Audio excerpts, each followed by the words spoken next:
the Compassionate Geek Podcast with Don Crawley. Now, here's Don. Sometimes when we're working with a customer or even a coworker, things seem to go off track unexpectedly. Of course, when you're dealing with other people, you will occasionally get a surprise reaction.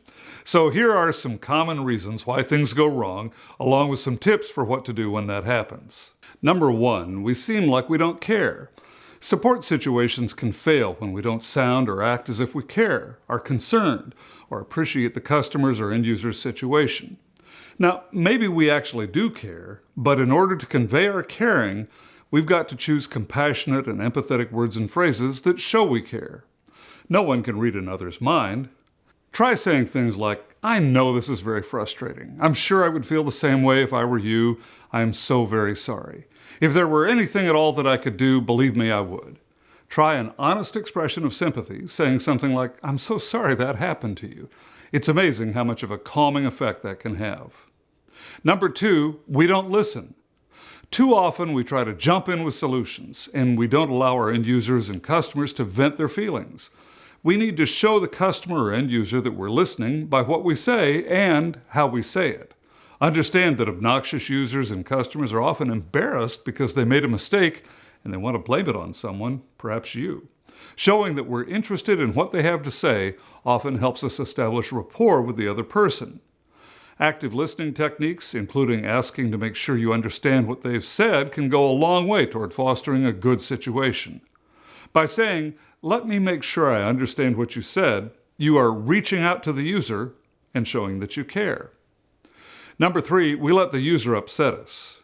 It's easy to allow the customer's or user's attitude to irritate or annoy us. The user picks up on this through our tone of voice and our use of language or our silence, and this fans the fire. So make it a game or a challenge to see how many upset users and customers you can turn around. Don't take upset users and customers ranting and raving personally. Admittedly, that can be easier said than done, but it's critical for success in emotionally charged support situations. Don't get emotionally hooked. When we let users and customers push our buttons, we lose. When we respond emotionally with anger, sarcasm, or blame, we can't respond rationally. When things heat up, cool off by saying that you need to research the situation and possible solutions, and ask if you may get back to your user or customer at a later time. Number 4, we use the wrong words. Some trigger words cause users and customers to become more difficult. Some examples include can't, you'll have to, or a flippant sorry about that. Be sure to offer users and customers an alternative. Choices provide users and customers some say in how they want to proceed.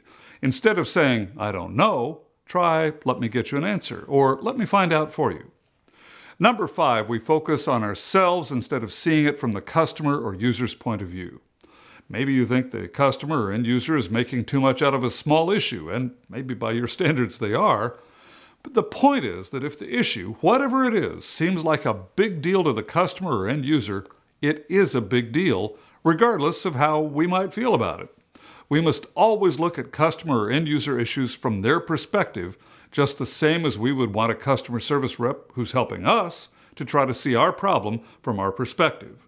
No matter what, it is a big deal for our users and customers, and they want us to acknowledge that. In our world in IT, our jobs are not about technology. Our jobs are about helping our end users do their jobs more productively, creatively, and efficiently, and if it doesn't solve a human problem, then what's the point? In my work with IT people, I help them find ways to show that they care. Competence is critically important, but what we remember is how we were treated, how people made us feel. Most of us can learn people skills. They're simply beliefs and behaviors that can be learned. Human relationships are not always predictable. That's an understatement, right? Our ability to carefully and successfully navigate the unpredictable and sometimes turbulent seas of working with people is one of the most important non-technical skills in building a successful IT career or an IT business. Remember that other people need to believe we care. Listen carefully to what others are saying to ensure you understand them, and don't let other people get under your skin. Don't take things personally. Choose your words carefully and always consider the position of the other person. Remember, please give this video a thumbs up, leave a comment below, subscribe to my channel, and share this video with anyone you know who could use these techniques. I'm Don Crawley. What do you think?